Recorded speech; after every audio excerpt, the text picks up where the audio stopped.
I think I've been pretty good at life so far. Got this far. You're alive, that's the main metric. Yeah. I mean, I consider myself incredibly blessed to actually have found all the partners and business relationships that I have, as well as personal. Currently, everything is very intermingled. There's no strict division of, I leave my 9 to 5 at 5 o'clock and I'm at home doing home stuff. So I'm not specifically struggling to with anything like that. Yeah, it's pretty tough to answer what I find specifically hard. Okay, do you get in trouble for working all the time? Sometimes. I mean, my partner Megan is actually very supportive of what we're doing, and she understands sort of the bigger vision. So she is very supportive of that. But yes, there are times when there's obviously. If you're neglecting somebody, you can get in some hot water for it. But that's it's all part of figuring it out. There's no set path of how many hours are you going to actually focus on one thing or the other. It just sort of happens as it happens, and you sort of roll with the punches. Paul, what do you find hardest about succeeding at all the priorities? I'd see my daughter's 2:30 Friday ballet class. It's a very inconvenient time. That's the most difficult thing. No, seriously, it's without doubt doing absolutely everything ourselves right now. No longer do we have the personal assistants and the admin assistants and all of that. It's absolutely everything you have to be responsible for and make sure it gets done. And half that stuff you don't understand anyway. So that makes it even more difficult. So that is where the balance comes in being productive and being just a worker bee.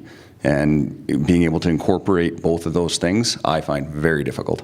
Right. Tema, what's hardest? For me, I'd say similar to his issues, but time.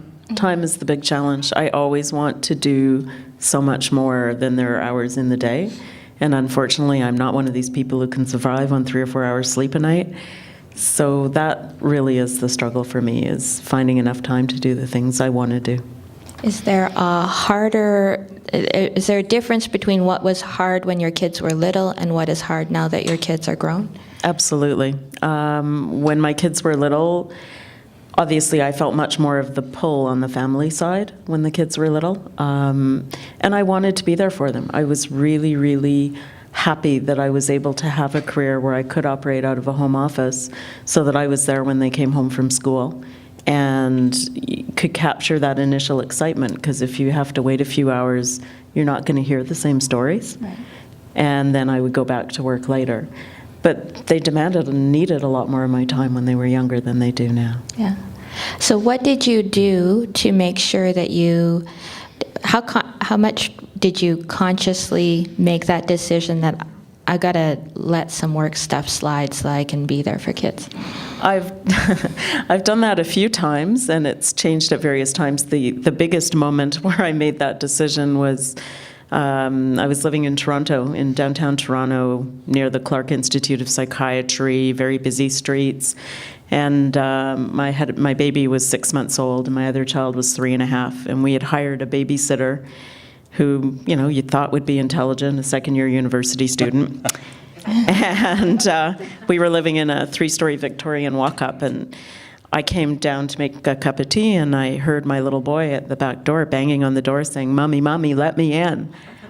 And I opened the door, and I said, "Where's the babysitter?" And he said, "I don't know."